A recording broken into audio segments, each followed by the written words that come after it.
Hindi plano ni Vladimir Putin na tapusin ang digmaan sa 2026 at inutusan pa niya ang hukbong Ruso na pabilisin ang opensiba sa susunod na taon. Ngayong araw, tinipon ni Putin at Defense Minister Belousov ang kolehiyo ng Ministry of Defense ng Russian Federation para talakayin ang resulta ng digmaan noong 2025 at agad din niyang hinikayat ang mga sundalong Ruso na mamatay sa Ukraine pati na rin sa susunod na taon. Sinabi ni Putin na sa 2026 dapat pabilisin ang opensiba sa Ukraine para mas maraming teritoryo ang masakop. Diretsahang sinabi ni Putin na kahit na may mga pagtatangkang magkaroon ng kasunduang pangkapayapaan, plano ng Russia na ipagpatuloy ang digmaan hanggang 2030, hindi lang sumakop ng teritoryo, kundi gumawa rin ng buffer zone. Inihahanda ni Putin ang pag-atake sa mga bansa ng NATO gamit ang dahilan na naghahanda raw ng pag-atake sa Russia ang NATO. Ngayon, sinabi ni Putin na hindi pala Russia ang umatake sa Ukraine noong 2022, kundi ang kanluran daw ang nagsimula ng digmaan laban sa Russia.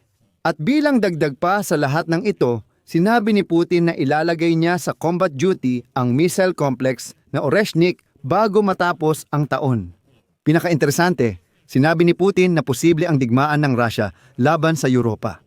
Ayon sa diktador, hindi siya papayag sa kapayapaan sa mga lider ng Europa ngayon.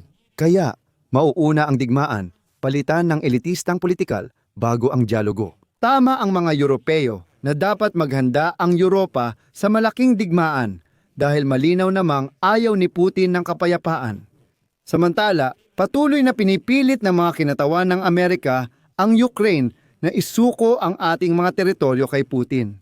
Ang pangalan ko ay Alexei Pechi. Talakayin natin ito ng sabay-sabay. Pero bago magsimula, mag-subscribe, mag-like at mag-iwan ng komento sa video. Malaki ang tulong nito sa pag-share ng mga episode sa YouTube, kaya lubos akong nagpapasalamat. Mag-subscribe din kayo sa aking Telegram channel na Pechi News. Ang link ay nasa video description. Dito kami naglalathala ng mga balitang agad naming natatanggap.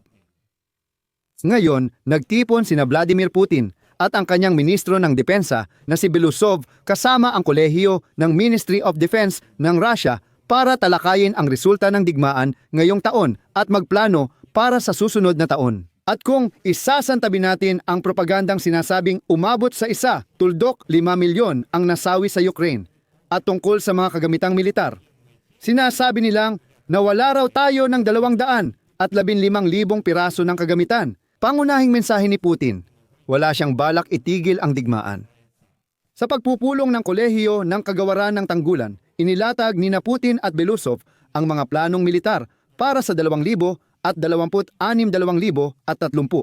Sa susunod na taon, nais ni Putin na mas pabilisin ang kanilang pag-atake. Magbibigay ako ng sipi mula kay Belousov.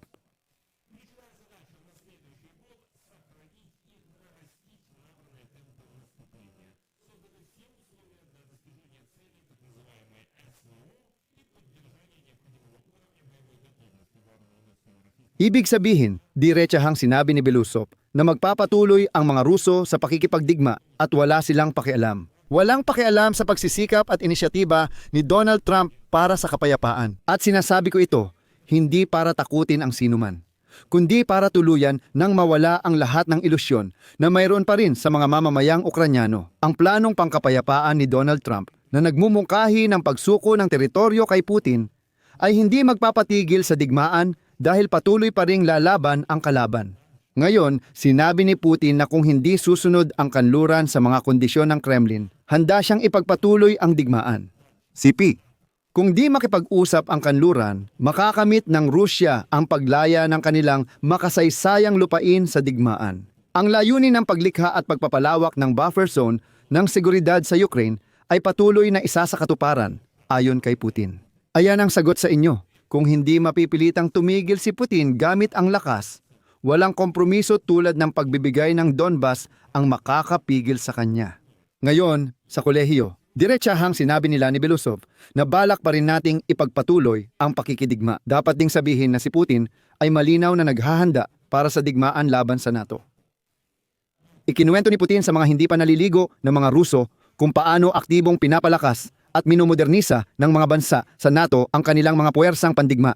at kung paano sila lumilikha at naglalagay ng mga bagong uri ng armas. Kasama na rin dito ang kalawakan sa Europa. Ayon kay Putin, pinupuno ng takot ang isipan ng mga tao ukol sa sagupaan laban sa Rusya at paghahanda sa malaking digmaan. At pagkatapos, ayon kay Putin, ilang beses na niyang sinabi, ito ay kasinungalingan, kalokohan, puro kalokohan tungkol sa di umano'y banta ng Rusya sa mga bansang Europeo. At dito, hinihikayat ko kayong huwag magpaloko sa kasinungalingan ng halimaw ng Kremlin. Ganon din ang sinabi niya bago ang malawakang pananakop sa Ukraina. Noong 2022, iginiit ni Putin at ang kanyang entourage na puro kalokohan at kasinungalingan ito. Alam na natin kung anong nangyari pagkatapos. Pero si Putin mismo ang nagsabi ng isa pang mahalagang detalye na naging personal kong patunay na handa si Putin na makipagdigmaan sa Europa. Makinig kayong mabuti. Sinungaling na sinabi ni Putin na kunwari ang Rusya ay pumapabor sa pagtatag ng kapwa kapakinabang at patas na pakikipagtulungan sa Estados Unidos ng Amerika at mga bansa sa Europa, pati na rin sa pagbuo ng iisang sistema ng seguridad sa buong rehiyon ng Eurasia. Sinabi ni Putin na, at quote, ang Rusya ay palaging sa pinakamahirap na mga kalagayan. Kumbaga hanggang dulo kung saan may kahit kaunting pagkakataon, ay nagsikap na makahanap ng diplomatikong solusyon sa mga hindi pagkakaunawaan at mga sigalot. At ang responsibilidad kung bakit hindi nagamit ang mga pagkakataong iyon ay lubos na nakasalalay sa mga naniwala na maaari kaming kausapin gamit ang wika ng lakas. Sa mga hindi naliligo at mababangis na Rusong ito raw, ganyan lang makipag-usap. At pagkatapos, nanawagan si Putin sa mga botante sa Europa na tumaya sa mga kanang partido, sa mga kanan at kaliwang populista na matagal nang pinapakain ng Kremlin. Patuloy na ginagamit ni Putin ang takot ng mga Europeo sa digmaan at nanawagan siya sa mga Europeo na tumaya sa mga ultrakanan at ultrakaliwang populista na ayon sa kanya ay mas madali raw kausap. Iyan ang tinatawag niyang pagpapalit ng mga elitistang pampulitika.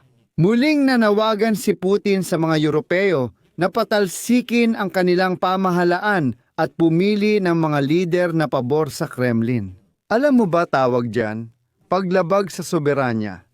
Ngunit ito ay isang mahalagang sandali dahil bago ang malawakang digmaan laban sa Ukraine, nanawagan din si Putin na suportahan ang iba't ibang pro-Russian na puwersa sa Ukraine na sinasabi niyang mas madali raw niyang makakatrabaho. Nang hindi ito nangyari, inatake ng Russia.